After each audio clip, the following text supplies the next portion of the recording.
नमस्कार दोस्तों, आज के इस वीडियो में हम देखेंगे विनोबा भावे यूनिवर्सिटी के सेमेस्टर 2 में स्ट्रेस मैनेजमेंट एंड काउंसलिंग का सिलेबस जो माइनर वोकेशनल का सब्जेक्ट है।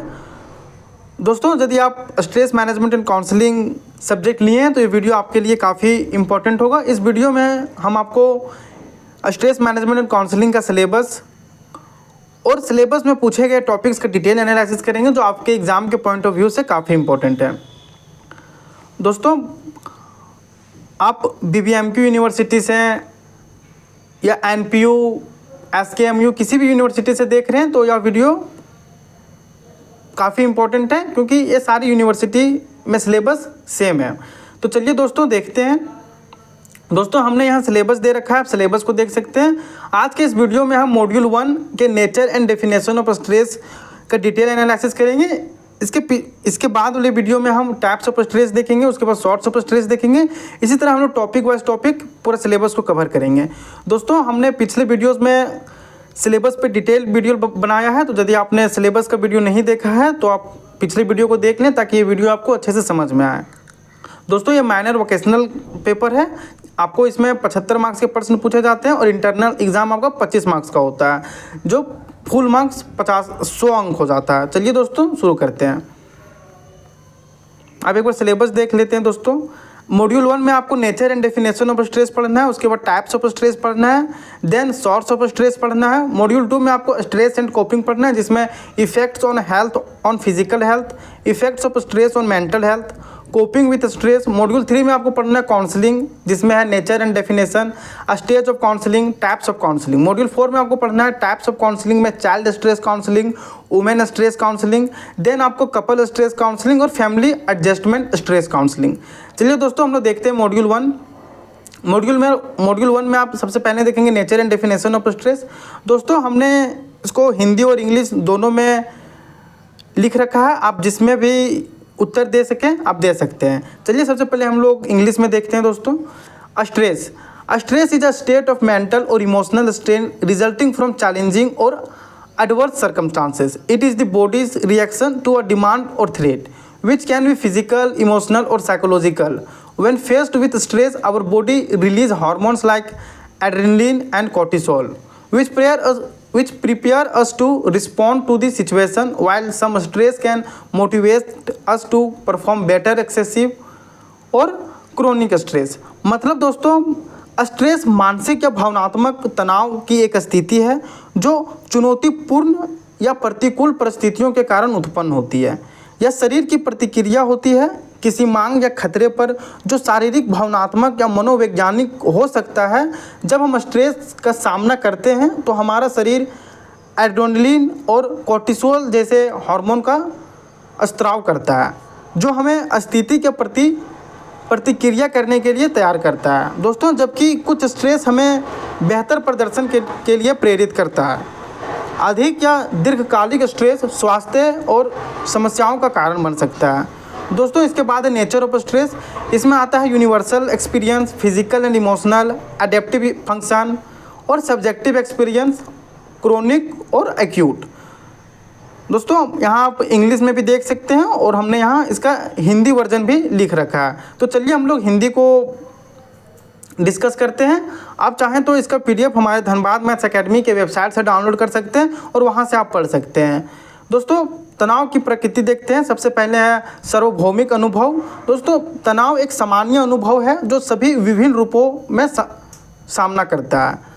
इसके बाद है दोस्तों शारीरिक और भावनात्मक। तनाव शरीर और मन दोनों को प्रभावित कर सकता है, जिससे शारीरिक लक्षण और भावनात्मक लक्षण जैसे चिंता उत्पन्न होते हैं। इसके बाद है दोस्तों अनुकूलन कार्य। एक निश्चित स्तर का तनाव लाभदायक हो सकता है क्योंकि यह व्यक्तियों को चुनौतियों और पार करने और लक्ष्यों को प्राप्त करने के लिए प्रेरित कर सकता है। इसके बाद है दोस्तों विषयगत अनुभव। तनाव को हर व्यक्ति अलग अलग अनुभव करता है। जो एक व्यक्ति के लिए तनावपूर्ण है वह दूसरे के लिए तनावपूर्ण नहीं हो सकता। इसके बाद है दोस्तों दीर्घकालिक बनाम तात्कालिक। तनाव तात्कालिक जिसे हम लोग एक्यूट कहते हैं या दीर्घकालिक क्रोनिक हो सकता है। दीर्घकालिक तनाव के गंभीर स्वास्थ्य प्रभाव हो सकते हैं। दोस्तों फिर हमने इससे रिलेटेड क्वेश्चन दे रखा है जो आपको एग्ज़ाम में 2 मार्क्स और 4 मार्क्स के लिए पूछे जा सकते हैं। जैसे स्ट्रेस की परिभाषा क्या है, स्ट्रेस के मुख्य प्रकार कौन कौन से हैं, स्ट्रेस का शारीरिक और मानसिक प्रभाव क्या होता है, स्ट्रेस को कैसे मापा जा सकता है, क्रोनिक और एक्यूट स्ट्रेस में क्या अंतर है। दोस्तों क्रोनिक और एक्यूट स्ट्रेस हमने आगे दे रखा है तो वहाँ से आप देख लीजिएगा। इसके बाद स्ट्रेस को कम करने के लिए कौन कौन से तरीके हो सकते हैं, स्ट्रेस एक अनुकूलन प्रक्रिया कैसे है। तो आपको सारे आंसर इस PDF में मिल जाएगा, तो आप इसे एक बार और अच्छे से पढ़ें और इन सारे क्वेश्चनों को अच्छे से तैयारी कर लें। दोस्तों हमने इसका मल्टीपल चॉइस क्वेश्चन दे रखा, हो सकता है fill in the blank 1 word में पूछ लिया जाए। तो स्ट्रेस को किस प्रकार की प्रतिक्रिया माना जाता है, तो दोस्तों शारीरिक है, मानसिक है, दोनों या केवल भावनात्मक, दोनों। दोस्तों स्ट्रेस शारीरिक और मानसिक प्रतिक्रिया माना जाता है, शारीरिक और मानसिक दोनों। स्ट्रेस के दौरान कौन से हार्मोन स्रावित होते हैं, दोस्तों एड्रेनलिन और कोर्टिसोल। कौन सा तनाव अल्पकालिक होता है, इसका उत्तर है दोस्तों एक्यूट स्ट्रेस। स्ट्रेस का निम्नलिखित में से कौन सा सकारात्मक प्रभाव हो सकता है, कार्य क्षमता में सुधार। स्ट्रेस को किस प्रकार के अनुभव के रूप में परिभाषित किया जा सकता है, सार्वभौमिक। स्ट्रेस को नियंत्रित करने का कौन सा तरीका सबसे प्रभावी हो सकता है, इसका है नियमित व्यायाम। दीर्घकालिक स्ट्रेस से किस प्रकार की स्वास्थ्य समस्या हो सकती है, इसका सही उत्तर है उपरोक्त में सभी। सिर दर्द जैसे उच्च रक्तचाप, थकान और तीनों हो जाएगा दोस्त इसका आंसर। अब देखते हैं टाइप्स ऑफ स्ट्रेस। देख सकते हैं टाइप्स ऑफ स्ट्रेस में यहाँ क्वेश्चन पूछा गया था, तो आप यहाँ पे देख सकते हैं टाइप्स ऑफ स्ट्रेस में है acute stress, chronic stress, episodic acute stress, physical stress, emotional stress और साइकोलॉजिकल स्ट्रेस और इन्वायरमेंटल स्ट्रेस। और हमने स्ट्रेस के प्रकार हिंदी में भी दे रखा है, तो आप जिसमें भी चाहें उसमें आप देख सकते हैं और उत्तर को लिख सकते हैं। आप इंग्लिश दोस्तों PDF से पढ़ लीजिएगा, हम यहाँ पर हिंदी डिस्कस करते हैं। आइए देखते हैं। सबसे पहले है अल्पकालिक तनाव, जिसे हम लोग एक्यूट स्ट्रेस कहते हैं। अल्पकालिक तनाव वह होता है जो तत्काल चुनौतियों या दबावों से उत्पन्न होता है। उदाहरण के लिए परीक्षा या महत्वपूर्ण बैठक से पहले चिंता महसूस करना, या तनाव अस्थायी होता है और स्थिति समाप्त होते ही समाप्त हो जाता है। दोस्तों जब हम लोग एग्ज़ाम देने जाते हैं तो हम लोग को एग्ज़ाम टाइम तक जो टेंशन होता है वो सारे एक्यूट स्ट्रेस के अंदर आते हैं, क्योंकि ये टेंशन हम लोग को, टेंशन नहीं बोल सकते, तनाव बोल सकते हैं। ये तनाव हम लोग को एग्ज़ाम टाइम तक ही रहता है, एग्ज़ाम ख़त्म होने के बाद ये तनाव हम लोग का दूर हो जाता है। तो इस प्रकार के तनाव एक्यूट स्ट्रेस के अंदर आते हैं। फिर से देखिए, अल्पकालिक तनाव वह होता है जो तत्काल चुनौतियों या दबाव से उत्पन्न होता है। उदाहरण के लिए परीक्षा या महत्वपूर्ण बैठक से पहले चिंता महसूस करना, या तनाव अस्थायी होता है और स्थिति समाप्त होते ही समाप्त हो जाता है। इसके बाद आता है दोस्तों दीर्घकालिक तनाव, जिसे हम लोग क्रोनिक स्ट्रेस कहते हैं। दीर्घकालिक तनाव तब होता है जब व्यक्ति लंबे समय तक तनाव का सामना करता है, या निरंतर कार्य का दबाव, आर्थिक समस्याएं या लंबी बीमारी से संबंधित हो सकता है। यदि इसका प्रबंधन ठीक से ना किया जाए तो वह स्वास्थ्य के लिए हानिकारक हो सकता है। इसके बाद है दोस्तों एपिसोडिक एक्यूट स्ट्रेस, जिसे हम लोग बार बार होने वाला अल्पकालिक तनाव कहते हैं। इस प्रकार का तनाव तब होता है जब कोई व्यक्ति बार बार अल्पकालिक तनाव का अनुभव करता है, या उन लोगों में आम होता है जो बहुत अधिक चिंता करते हैं या कई जिम्मेदारियों को एक साथ निभाने की कोशिश करते हैं। उन्हें अक्सर लगता है कि उनका जीवन अस्त व्यस्त और तनावपूर्ण है। इसके बाद है दोस्तों फिजिकल स्ट्रेस, जिसे हम लोग शारीरिक तनाव कहते हैं। शारीरिक तनाव शरीर पर पड़ने वाले बोझ से उत्पन्न होता है, जैसे अधिक काम करना, चोट या बीमारी, या नींद की कमी या खराब आहार के कारण भी हो सकता है। जब शरीर शारीरिक रूप से तनावग्रस्त होता है तो इसका असर समग्र स्वास्थ्य पर पड़ता है। इसके बाद है दोस्तों भावनात्मक तनाव, जिसे हम लोग इमोशनल स्ट्रेस कहते हैं। भावनात्मक तनाव भय, दुख या निराशा जैसी भावनाओं से उत्पन्न होता है। इस प्रकार का तनाव व्यक्तिगत समस्याओं, रिश्तों या जीवन में बड़े बदलावों के कारण हो सकता है। इसके बाद है दोस्तों साइकोलॉजिकल स्ट्रेस, जिसे हम लोग मनोवैज्ञानिक तनाव कहते हैं। मनोवैज्ञानिक तनाव मानसिक या भावनात्मक कारकों से उत्पन्न होने वाला तनाव होते हैं, जैसे चिंता, अवसाद या भय। यह तब होता है जब व्यक्ति अपने विचारों या स्थितियों से अभिभूत महसूस करता है। इसके बाद दोस्तों पर्यावरणीय तनाव, इन्वायरमेंटल स्ट्रेस। पर्यावरणीय तनाव व्यक्ति के आसपास की बाहरी स्थितियों से उत्पन्न होता है, जैसे प्रदूषण, शोर या अधिक भीड़ भाड़ वाले रहने की स्थिति। पर्यावरणीय तनाव जलवायु परिवर्तन या प्राकृतिक आपदाओं के कारण भी हो सकता है। दोस्तों, इससे रिलेटेड हमने क्वेश्चन दे रखा है, टाइप्स ऑफ स्ट्रेस से जितने क्वेश्चन बन सकते हैं और आपके एग्जाम में पूछे जा सकते हैं, ये सारे हमने यहाँ दे रखा है। इन सारे क्वेश्चनों को PDF से आंसर लिख लीजिएगा। जैसे what is acute stress, give provide an example. तो देख सकते हैं दोस्तों, हमने यहाँ एक्यूट स्ट्रेस लिख रखा है और आपको यहाँ उदाहरण भी दे रखा है। आप हिंदी इंग्लिश दोनों में लिख सकते हैं। देखिए, हमने यहाँ इंग्लिश में भी दे रखा है। Acute stress is a short term stress that arises from immediate challenge और pressure. For example, feeling anxious before an exam or an important meeting. It is temporary and often resolved once the situation is over. आपको English और हिंदी दोनों ही हमने बहुत simple language में लिख रखा है, जिससे आपको समझने में दिक्कत ना हो। इसके बाद है दोस्तों, explain chronic stress and it's potential impact on health. दीर्घकालिक तनाव क्या है और इसका स्वास्थ्य पर क्या प्रभाव पड़ सकता है। दोस्तों, कई बार एग्ज़ाम में हम लोग को इंग्लिश क्वेश्चन ही देखने को लिए मिलता है, हिंदी उसमें नहीं दिया गया होता है, लेकिन आप उसको हिंदी में ट्रांसलेट करके हिंदी में वो उत्तर लिख सकते हैं, कोई दिक्कत नहीं है। इसके बाद है तो differentiate between emotional stress and psychological stress. भावनात्मक तनाव और मनोवैज्ञानिक तनाव में क्या अंतर है, ये एग्ज़ाम के पॉइंट ऑफ व्यू से काफ़ी इंपॉर्टेंट है। दोस्तों, आपको 2 स्ट्रेस के बारे में दे दिया जाएगा और बोला जाएगा कि इसमें डिफरेंस क्या है, उदाहरण सहित समझाइए। तो आप इन सारे क्वेश्चनों को अच्छे से तैयारी कर लीजिएगा। इसके बाद हमने यहाँ मल्टीपल चॉइस क्वेश्चन दे रखा है।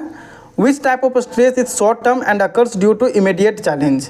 इसका उत्तर हो जाएगा एक्यूट स्ट्रेस। दोस्तों, आपको बता दें कि MCQs नहीं पूछा जाएगा, लेकिन 1 वर्ड में आपको पूछ दिया जाए तो आप ये सब भी कर लीजिएगा।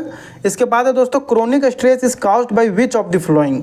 इसका सही उत्तर हो जाएगा long term issue like financial problem. Which type of stress is most likely experience by people who frequently worry. इसका सही उत्तर हो जाएगा episodic acute stress. Which of the following is an example of environmental stress. इसका सही उत्तर हो जाएगा नॉइज पोल्यूशन। 5th में दोस्तों, emotional stress is primarily caused bye which of the flowing. इसका सही उत्तर हो जाएगा फियर, सैडनेस और फ्रस्ट्रेशन। इसके बाद देखते हैं तो सोर्स ऑफ स्ट्रेस, जो मॉड्यूल 1 का 3rd टॉपिक है। इंग्लिश हिंदी दोनों में देखते हैं हम लोग। दोस्तों, stress can come from various sources and it affects individual differently based on their life circumstances. Below are some common sources of stress. Work related stress हो सकता है, एकेडमिक स्ट्रेस, फिनेंशियल प्रॉब्लम और health issues, relationships and family stress, environmental stress. आइए देखते हैं हिंदी में। तनाव विभिन्न स्रोतों से आ सकता है और यह लोगों को उनकी जीवन परिस्थितियों के अनुसार अलग अलग रूप से प्रभावित करता है। नीचे कुछ सामान्य तनाव के स्रोत दिए गए हैं, जैसे काम से संबंधित, वर्क रिलेटेड स्ट्रेस। दोस्तों, नौकरी का दबाव, समय सीमा, लंबे कार्य घंटे और सहकर्मियों के साथ संघर्ष सभी काम से संबंधित तनाव का कारण बन सकता है। उदाहरण के लिए, समय का सही से प्रबंधन ना कर पाना या कार्यभार से बोझिल महसूस करना लगातार चिंता का कारण बन सकता है। इसके बाद दोस्तों, एकेडमिक स्ट्रेस, शैक्षणिक तनाव। छात्रों को परीक्षा, असाइनमेंट और प्रतियोगिता और माता पिता या शिक्षकों की अपेक्षाओं के कारण तनाव का सामना करना पड़ता है। असफलता का डर या पढ़ाई में कम प्रदर्शन करने भय छात्रों में तनाव पैदा कर देता है। इसके बाद दोस्तों, आर्थिक समस्याएं, फिनेंशियल प्रॉब्लम। पैसे की कमी, अनपेड बिल या कर्ज कई लोगों के लिए प्रमुख तनाव के स्रोत होते हैं। आर्थिक असुरक्षा निरंतर तनाव का कारण बन सकता है, जिससे भविष्य की चिंता बढ़ जाती है। इसके बाद है दोस्तों, स्वास्थ्य संबंधित समस्याएं, शारीरिक बीमारियां या दीर्घकालिक रोग जैसे मधुमेह, हृदय समस्याएं या लंबे समय तक चोट का तनाव पैदा कर सकती है। लोग परिवार के किसी बीमार सदस्य की देखभाल करने को लेकर भी तनाव महसूस कर सकते हैं। इसके बाद दोस्तों, रिश्तों और परिवार का तनाव, रिलेशनशिप एंड फैमिली स्ट्रेस। परिवार के सदस्यों के साथ संघर्ष, रिश्तों की समस्याएं या करीबी लोगों के साथ तर्क वितर्क सामान्य तनाव के स्रोत होते हैं, जैसे तलाक, अलगाव या किसी प्रियजन की मृत्यु भावनात्मक तनाव का कारण बन सकता है। इसके बाद दोस्तों, इन्वायरमेंटल स्ट्रेस, शोर प्रदूषण, भीड़ भाड़ और असुरक्षित मोहल्ले में रहना पर्यावरणीय तनाव के स्रोत होते हैं। अचानक पर्यावरणीय बदलाव जैसे प्राकृतिक आपदाएं भी तनाव पैदा कर सकते हैं। दोस्तों, आप यदि इंग्लिश में लिखना चाहते हैं या इंग्लिश में देखना चाहते हैं तो हमने इस पीडीएफ में इंग्लिश में भी दे रखा है, तो आप इसका टेंशन ना लें। आप पीडीएफ को धनबाद मैथ्स एकेडमी के वेबसाइट से डाउनलोड करके देख सकते हैं, और हमने ऐप में भी अपलोड कर रखा है, तो आप धनबाद मैथ्स एकेडमी के एप्लीकेशन से भी इसे डाउनलोड करके प्रिंट आउट करवा सकते हैं। दोस्तों, इसके बाद है व्यक्तिगत अपेक्षाएं, जिसे हम लोग पर्सनल एक्सपेक्टेशन कहते हैं। ये सारे सोर्स ऑफ स्ट्रेस के अंतर्गत आते हैं। दोस्तों, कभी कभी व्यक्तिगत लक्ष्यों को प्राप्त करने या सामाजिक अपेक्षाओं को पूरा करने का दबाव तनाव उत्पन्न करता है। उदाहरण के लिए, यदि लोग अपने कैरियर लक्ष्यों को हासिल नहीं कर पाते हैं या पारिवारिक अपेक्षाओं को पूरा नहीं कर पाते हैं तो वे तनाव महसूस कर सकते हैं। इसके बाद है दोस्तों सोशल स्ट्रेस। सामाजिक दबाव जैसे किसी खास स्थिति को बनाए रखना, समूहों में फिट होना या सामाजिक अलगाव का सामना करना तनावपूर्ण हो सकता है। सामाजिक सेटिंग्स में सार्वजनिक रूप से बोलने का डर, आलोचना का डर भी सामाजिक तनाव में योगदान देता है। इसके बाद है दोस्तों जीवन घटनाओं में बदलाव, जिसे हम लोग चेंज इन लाइफ इवेंट्स कहते हैं।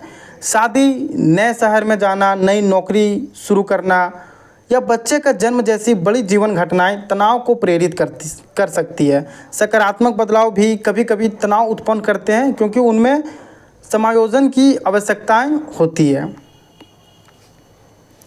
दोस्तों, शॉर्ट आंसर क्वेश्चन हमने दे रखा है इस टॉपिक से रिलेटेड, जो आपको एग्जाम में और आपको इस टॉपिक को समझने में मदद कर सकती है। जैसे what are some common sources of work related stress. तो देखिए दोस्तों, हमने यहाँ पे दे रखा है, आप यहाँ से लिख सकते हैं। वर्क रिलेटेड स्ट्रेस में हमने बहुत सारे एग्जाम्पल भी दिए हैं, तो आप यहाँ से लिख सकते हैं। सारे क्वेश्चन का आंसर आपको इस पीडीएफ में मिल जाएगा, तो पीडीएफ को आप अच्छे से पढ़ें और अच्छे से समझें। इसके बाद दोस्तों how can academic stress affect a student, provide example. देखिए दोस्तों, हमने यहाँ एकेडमिक स्ट्रेस के बारे में भी दे रखा है। देखिए, आपको सारे क्वेश्चन के आंसर इस पीडीएफ में मिल जाएगा, तो पीडीएफ को आप अच्छे से पढ़ें और अच्छे से तैयारी करें। दोस्तों, हमने यहाँ मल्टीपल चॉइस क्वेश्चन दे रखा है ताकि आपको हर टॉपिक अच्छे से समझ में आए। Which of the following is a common source of academic stress. Option number A में exam pressure, financial problem, relationship issue और फिजिकल इलनेस। इसका सही उत्तर हो जाएगा option number A, exam pressure. दोस्तों, आपको फिर से एक बार बता दें कि आपको एमसीक्यूज नहीं पूछे जाएंगे, लेकिन एक एक वर्ड में आपको वन वर्ड आंसर देने होंगे, तो ये सब आपको आ सकते हैं, तो ये सब भी आप कर लें। इसके बाद दोस्तों financial stress can be caused by which of the following. इसका सही उत्तर हो जाएगा option number B, unpaid bills and debts. इसके बाद दोस्तों which of this is an example of environmental stress. इसका सही उत्तर हो जाएगा noisy surroundings. Health related stress में arise due to which of the following. इसका सही उत्तर हो जाएगा क्रोनिक डिजीज। क्वेश्चन नंबर 5 में है which of the following life events can lead to stress.